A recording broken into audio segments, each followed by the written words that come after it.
Hello दोस्तों, स्वागत है आप सभी का हमारे YouTube channel unique GS academy में। आज के इस वीडियो में दोस्तों हम लोग महान्यायवादी और महाधिवक्ता के बारे में जानेंगे दोस्तों, अटॉर्नी जनरल और एडवोकेट जनरल के बारे में कि क्या होता है एडवोकेट जनरल, क्या होता है अटॉर्नी जनरल, इसका इन लोग का चुनाव कैसे होता है, इन दोनों के बीच में अंतर क्या है, इनकी क्या क्या शक्तियाँ होती है दोस्तों, इनका वेतन कैसे मिलता है और इनके ये त्यागपत्र किसको देते हैं, ये सब के बारे में आज संपूर्ण जानकारी लेंगे दोस्तों इस वीडियो में। देखिए दोस्तों, सबसे पहले हम लोग जानेंगे दोस्तों महान्यायवादी के बारे में, अटॉर्नी जनरल के बारे में, उसके बाद एडवोकेट जनरल के बारे में बात करेंगे दोस्तों। देखिए, ये जो महान्यायवादी होता है दोस्तों, महान्यायवादी अटॉर्नी जनरल होता है, इसकी चर्चा कौन से आर्टिकल में है, तो इसकी चर्चा दोस्तों आर्टिकल 76 में है, अनुच्छेद संविधान के अनुच्छेद 76 में इसकी चर्चा है। आर्टिकल 76 में किसकी चर्चा है दोस्तों? अटॉर्नी जनरल की चर्चा है। ठीक है, ये अटॉर्नी जनरल क्या होता है दोस्तों? ये प्रथम विधि अधिकारी होता है। मतलब प्रथम विधि अधिकारी कहने का मतलब है कि क्या, प्रथम कानूनी अधिकारी होता है किसका? केंद्र सरकार का। ठीक है, ये केंद्र सरकार के अनुरूप कार्य करता है दोस्तों, केंद्र सरकार के लिए कार्य करता है। कौन? Attorney general. क्या होता है? प्रथम विधि अधिकारी होता है, प्रथम कानूनी अधिकारी। यहाँ विधि का कहने का मतलब क्या है दोस्तों? विधि मतलब यहाँ पे क्या है? कानूनी अधिकारी होता है। ठीक है, अगर संसद के खिलाफ कोई केस करता है, कोई मुकदमा करता है दोस्तों, तो ये उसके खिलाफ लड़ता है संसद की ओर से। ठीक है, तो ये आपको समझ में आ रहा होगा कि ये क्या होता है? कानूनी अधिकारी होता है। इसका चुनाव कैसे होता है दोस्तों? इसको कौन चुनता है अटॉर्नी जनरल को? क्या इसके लिए कोई इलेक्शन होता है? तो इसके लिए कोई इलेक्शन, कोई चुनाव नहीं होता है दोस्तों। इसका चुनाव करते हैं दोस्तों राष्ट्रपति, और किसके सिफारिश पर करते हैं? किसके सलाह पर? प्रधानमंत्री के सलाह पर करते हैं। तो एक्चुअली देखा जाए तो ये पीएम के ही सलाहकार होते हैं, कानूनी सलाहकार। तो इसका चुनाव होता है दोस्तों प्रधानमंत्री के सलाह पर, राष्ट्रपति इसको नियुक्त करते हैं, इसका चुनाव करते हैं। तो ये आपको समझ में आ गया होगा दोस्तों, इसका चुनाव कैसे होता है? प्रधानमंत्री के सलाह पर राष्ट्रपति इसका चुनाव करते हैं। ठीक है, क्या ये दोस्तों संसद का कोई भी सदस्य होता है? तो नहीं होता है दोस्तों। हम लोग जानते हैं कि संसद के कितने सदन होते हैं दोस्तों? संसद के 2 सदन होते हैं। अगर संसद की बात करें तो संसद के कितने सदन होते हैं? 2 सदन होते हैं। एक होता है क्या दोस्तों? लोकसभा और एक राज्यसभा। इसमें मेंबर कितने होते हैं, कितने सदस्य होते हैं? इसमें 545 होते हैं और इसमें 245। 545 सदस्य इसमें होते हैं और इसमें 245। अगर संसद वाला वीडियो नहीं देखें दोस्तों तो संसद का वीडियो आप जाकर के देख सकते हैं, आपको इसमें बहुत आसानी से समझ में आ जाएगा कि इसमें राष्ट्रपति कितनों को मनोनीत करते हैं, कितने संसद यहाँ पे निर्वाचित होकर आते हैं डायरेक्ट जनता के द्वारा। तो ये आपको समझ में आ जाएगा। तो ये क्या कोई भी सदन के सदस्य होते हैं? तो नहीं होते हैं दोस्तों। ये सदस्य किसी भी सदन के सदस्य नहीं होते। तो ये महान्यायवादी जो होता है वो किसी भी सदन का सदस्य नहीं होता है। इसको कौन चुनता है? राष्ट्रपति चुनते हैं, प्रधानमंत्री की सलाह के लिए, प्रधानमंत्री के सलाह से। लेकिन क्या ये संसद के कार्यवाही में भाग लेगा दोस्तों? हाँ, भाग लेगा। मतलब अगर संसद में कुछ भी चीज चल रहा है दोस्तों, संसद का सत्र चल रहा है, तो यहाँ पे क्या ये आकर के इनको बैठने की अनुमति है? तो हाँ, बैठने की अनुमति है। ये संसद के दोनों सदन में आकर के क्या कार्यवाही में भाग ले सकते हैं? तो हाँ, कार्यवाही में ये भाग ले सकते हैं। संसद के दोनों सदन के कार्यवाही में क्या कर सकते हैं? ये भाग ले सकते हैं। अगर किसी भी सदन में कोई भी सत्र चल रहा हो दोस्तों, कुछ भी मीटिंग हो रहा है कोई भी दोनों सदन में, तो जाकर के क्या ले सकते हैं? ये भाग ले सकते हैं। अगर दोनों सदनों का संयुक्त अधिवेशन भी चल रहा है फिर भी ये जाकर के वहां पे क्या ले सकते हैं? भाग ले सकते हैं। ठीक है, क्या ये संसद के में मतदान कर सकते हैं? संसद में मतदान नहीं कर सकते हैं दोस्तों। संसद में मतदान करने का अधिकार उसी को है जो संसद का सदस्य होता है।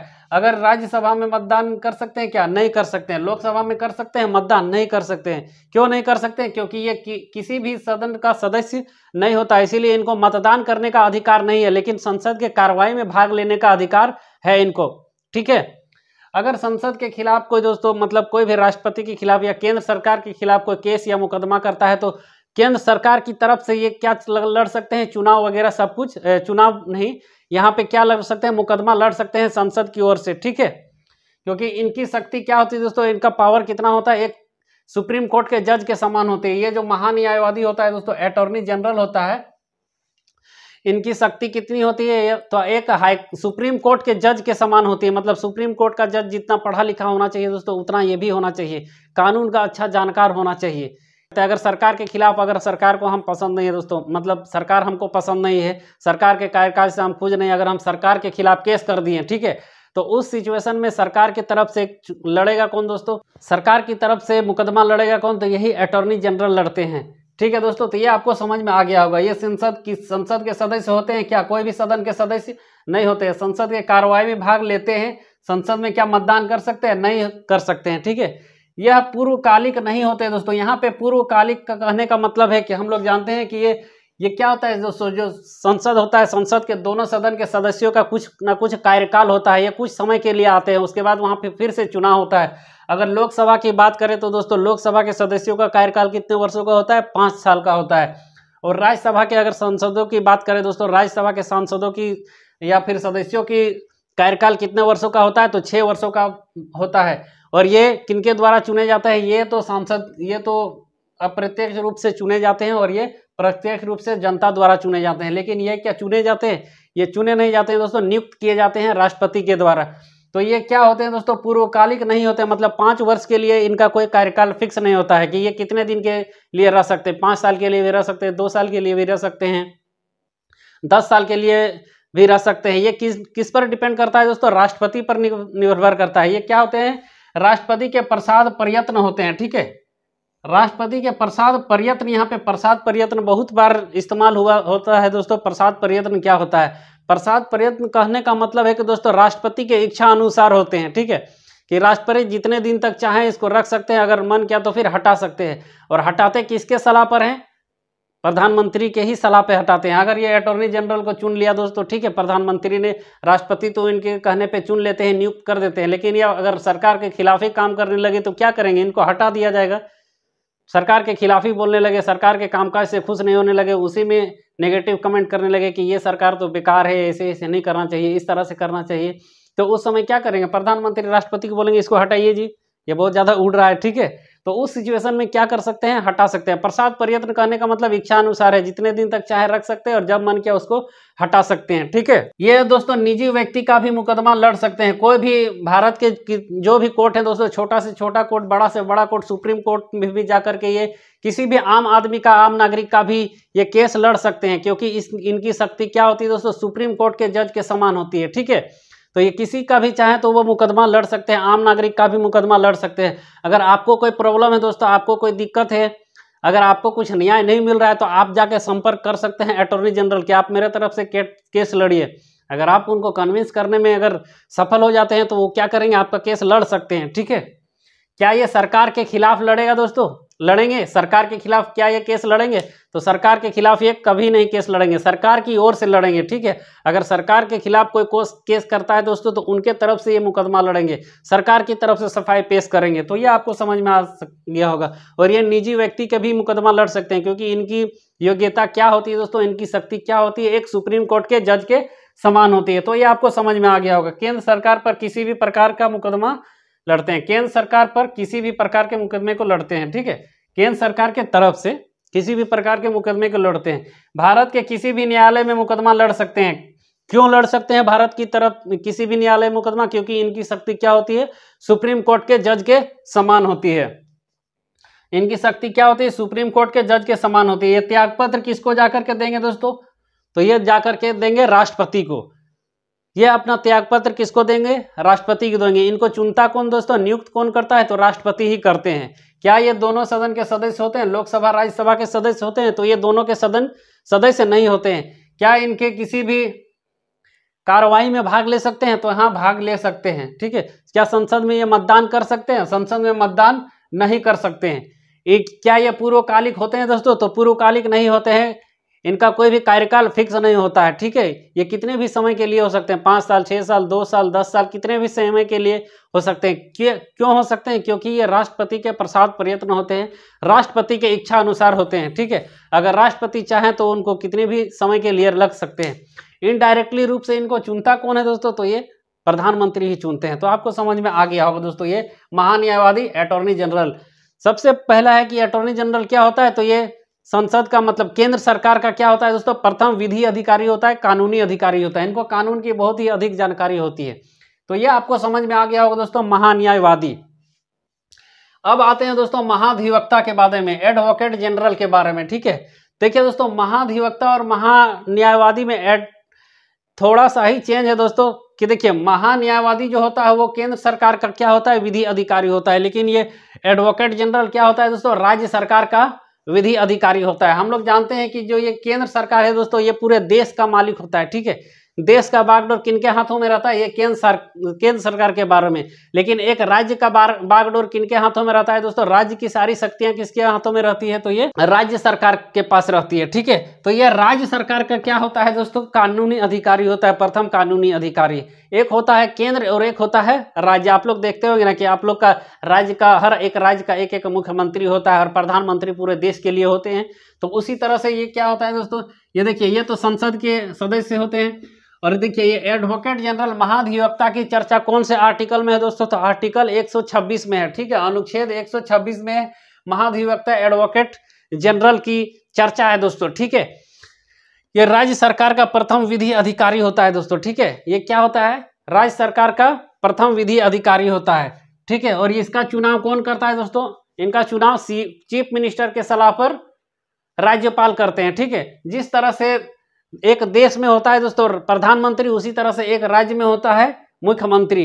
जिस तरह से पूरे देश के लिए होते हैं राष्ट्रपति, उसी तरह एक राज्य के लिए होते हैं राज्यपाल। तो आपको यह समझ में आ रहा होगा दोस्तों। देखिए, जिस तरह संसद होता है दोस्तों, देश के लिए संसद होता है, उसी तरह राज्य के लिए क्या होता है दोस्तों, विधानमंडल, ठीक है। राष्ट्र के लिए क्या, राज्य के लिए क्या होता है, विधानमंडल। और विधानमंडल के कितने सदन होते हैं, 2 सदन होते हैं, एक विधान सभा और एक विधान परिषद। तो ये जो महाधिवक्ता होता है दोस्तों, ना ही ये इसका सदस्य होता है और ना ही इसका सदस्य होता है, ना ही वो विधानसभा का सदस्य होता है और ना ही वो विधान परिषद का सदस्य होता है, ठीक है। ना ही ये विधानमंडल का, जिस तरह से ये संसद का सदस्य नहीं होता है दोस्तों, उसी तरह ये विधानमंडल का सदस्य नहीं होता है, ठीक है। और विधानमंडल में कितने सदन हैं, 2 सदन होते हैं, ठीक है। विधानमंडल में 2 सदन होते हैं, तो ये इसका सदस्य होता है, दोनों का क्या नहीं होता है, ठीक है। तो क्या ये विधानमंडल के कार्रवाई में भाग लेंगे, कार्रवाई में भाग ले सकते हैं, ठीक है, कार्रवाई में भाग लेंगे। विधानमंडल के सदस्य नहीं होते। विधानमंडल में क्या ये मतदान कर सकते हैं, विधानमंडल के में मतदान नहीं कर सकते हैं, क्योंकि ना ही वो विधानसभा के सदस्य, ना ही वो विधान परिषद के सदस्य, इसलिए वो कहीं भी मतदान नहीं कर सकते हैं। जिस तरह से अटॉर्नी जनरल मतदान नहीं कर सकता है दोस्तों, उसी तरह से एडवोकेट जनरल भी मतदान नहीं कर सकता है। क्या ये पूर्वकालिक होते हैं दोस्तों, तो ये भी पूर्वकालिक नहीं होते। क्या ये 5 साल के लिए होते हैं, ये भी 5 साल के लिए नहीं होते हैं। ये किसके प्रसाद प्रयत्न होते हैं, तो ये राज्यपाल के प्रसाद प्रयत्न होते हैं। जिस तरह से ये राष्ट्रपति के प्रसाद प्रयत्न होते हैं, उसी तरह से ये राज्यपाल के प्रसाद प्रयत्न होते हैं। मतलब राज्यपाल की इच्छा अनुसार होते हैं।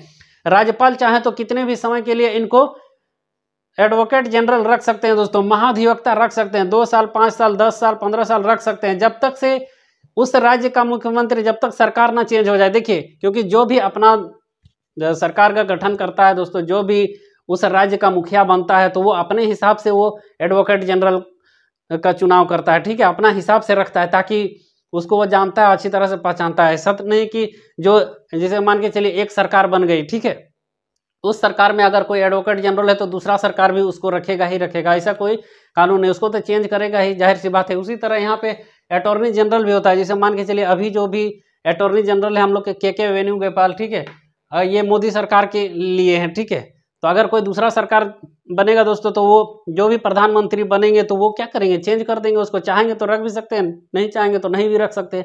एक्चुअली में नहीं रखते हैं, क्योंकि ये तो पूरे उन्हीं की सलाह पे चलते हैं ना, पीएम मोदी के सलाह पे चलते हैं। उसी तरह एक राज्य में अगर देखा जाए तो झारखंड में अभी जो भी महाधिवक्ता है दोस्तों, ठीक है, अभी कांग्रेस, ये अभी यहाँ पे झारखंड मुक्ति मोर्चा जेएमएम की सरकार है। अगर यहाँ पे सरकार चेंज हो जाए, बीजेपी की सरकार आ जाए या और भी किसी भी पार्टी की सरकार आ जाए, तो अभी जो भी महाधिवक्ता है उसको क्या रखेंगे, उसको भी वो चेंज कर देंगे, क्योंकि वो अपने इच्छा के अनुसार किसी को भी बनाएंगे। तो ये आपको अभी समझ में आ रहा होगा दोस्तों, ये महाधिवक्ता एडवोकेट जनरल। क्या ये किसी संसद के सदन में भाग ले सकते हैं कार्रवाई में? हाँ, ले सकते हैं, लेकिन वो चुनाव में भाग ले सकते हैं? नहीं ले सकते हैं, ठीक है, संसद के मतदान में भाग नहीं ले सकते हैं। ये राज्यपाल के प्रसाद प्रयत्न होते हैं। प्रसाद प्रयत्न अभी मैंने समझाया दोस्तों, इच्छा अनुसार होते हैं, कि राज्यपाल के इच्छा अनुसार राज्यपाल जितने दिन तक चाहे उनको रख सकते हैं और जब चाहे उनको हटा सकते हैं। सरकार के खिलाफ क्या ये मुकदमा लड़ेंगे दोस्तों? कोई अगर हम सरकार के, हम जानते हैं झारखंड सरकार से अगर हम खुश नहीं हैं, उनके खिलाफ मुकदमा कर देंगे, तो क्या ये मेरे साथ होंगे, मेरे साथ लड़ेंगे? कभी नहीं लड़ेंगे, ठीक है, क्योंकि वो सरकार की तरफ से हमेशा लड़ेंगे। तो सरकार के खिलाफ नहीं लड़ेंगे, सरकार पर किसी भी प्रकार का मुकदमे को लड़ेंगे। अगर कोई सरकार के खिलाफ मुकदमा करता है तो उस मुकदमे को वो लड़ सकते हैं। देखते हैं कि अगर संसद में पूरा हल्ला गुल्ला होने लगता है दोस्तों, विपक्ष पूरा हल्ला गुल्ला करने लगता है कि ये आपने गलत किया, ये आपने गलत किया, तो उस समय संसद में कौन उठ के खड़े होते हैं? अटॉर्नी जनरल, महान्यायवादी, और उसका पूरा सफाई देते हैं कि देखिए ये यहाँ पे सही हुआ, ये यहाँ पे सही हुआ, ठीक है। जो भी कानून बनता है दोस्तों, तो ये अटॉर्नी जनरल का सलाह लिया जाता है। जो भी कानून, जैसे जीएसटी लागू हो गया दोस्तों, नोटबंदी लागू हो गया, ठीक है, तो क्या ये इतना, कोई भी मंत्री के पास तो इतना दिमाग है नहीं कि वो सब कुछ सोच सके। ये बड़े बड़े महान्यायवादी और महाधिवक्ता लोग रहते हैं दोस्तों, उनको सलाह देने के लिए, ठीक है। तो आपको समझ में आ रहा होगा, राज्य सरकार पर किसी भी तरह का मुकदमा हो दोस्तों, तो उनको कौन लड़ता है, उनके तरफ से कौन लड़ता है? तो ये महाधिवक्ता, एडवोकेट जनरल लड़ते हैं, ठीक है। ये राज्य के किसी भी न्यायालय में मुकदमा लड़ सकते हैं दोस्तों, ठीक है। ये निजी व्यक्ति की भी मुकदमा क्या कर सकते हैं? पर्सनल व्यक्ति की भी मुकदमा लड़ सकते हैं, लेकिन एक राज्य में, ठीक है। योग्यता कितना होता है दोस्तों? इसका इनका होता है सुप्रीम कोर्ट के जज के इतना, और इनका होता है दोस्तों महाधिवक्ता, एडवोकेट जनरल का कितना होता है? तो एक हाई कोर्ट के जज के समान इसकी योग्यता होती है दोस्तों। ये अपना त्यागपत्र किसको ले जा करके देंगे? राज्यपाल को, और ये अपना राष्ट्रपति को। तो यहाँ पे एक कहने का मतलब क्या है दोस्तों, कि जो ये अटॉर्नी जनरल होता है ये केंद्र सरकार का होता है, और ये एडवोकेट जनरल होता है वो राज्य सरकार का होता है। आप इसका एक स्क्रीनशॉट ले लीजिए दोस्तों। आई होप दोस्तों ये एडवोकेट जनरल और अटॉर्नी जनरल आपको बहुत आसानी से समझ में आ गया होगा दोस्तों। अगर नहीं भी आया तो फिर से दोबारा देख लीजिए, आपको आसानी से समझ में आ जाएगा, ठीक है। ये केंद्र सरकार के लिए होता है, ये राज्य सरकार के लिए होता है। ये ना संसद का सदन होता है, और ये ना ही विधानमंडल का सदस्य होता है। इसकी नियुक्ति कौन करते हैं? राष्ट्रपति करते हैं। इसकी नियुक्ति कौन करते हैं? राज्यपाल करते हैं। किसके सलाह पर करते हैं? तो ये प्रधानमंत्री की सलाह पर, इनका मुख्यमंत्री के सलाह पर करते हैं, ठीक है। संसद के कार्रवाई में भाग ले सकते हैं, ये विधानमंडल के कार्रवाई में भाग ले सकते हैं। अगर संसद आपको समझ में नहीं आ रहा है, विधानमंडल समझ में नहीं आ रहा है दोस्तों, विधान परिषद क्या है, विधानसभा क्या है, ये सब अगर समझ में नहीं आ रहा है दोस्तों, तो इस सब के बारे में मैं वीडियो बना चुका हूँ, वो सब आप देखिए ताकि आपको आसानी से समझ में आ जाए। क्या ये कोई भी आम इंसान का चुनाव मुकदमा लड़ सकते हैं? तो हाँ, लड़ सकते हैं। क्या ये आम आदमी का मुकदमा लड़ सकते हैं? लड़ सकते हैं। क्या ये केंद्र सरकार के खिलाफ कोई मुकदमा लड़ेंगे? नहीं लड़ेंगे। राज्य सरकार के खिलाफ कोई मुकदमा लड़ेंगे? नहीं लड़ेंगे। क्या राज्य सरकार के लिए मुकदमा लड़ेंगे? हाँ, लड़ेंगे। और ये क्या केंद्र सरकार के लिए लड़ेंगे? तो हाँ, लड़ेंगे। इनकी शक्ति कितनी होती है? सुप्रीम कोर्ट के जज के समान। इनकी शक्ति कितनी होती है? हाई कोर्ट के जज के समान। ये अपना त्यागपत्र देंगे राष्ट्रपति को, ये अपना त्यागपत्र देंगे राज्यपाल को। तो ये आपको बहुत आसानी से समझ में आ गया होगा दोस्तों। Thank you.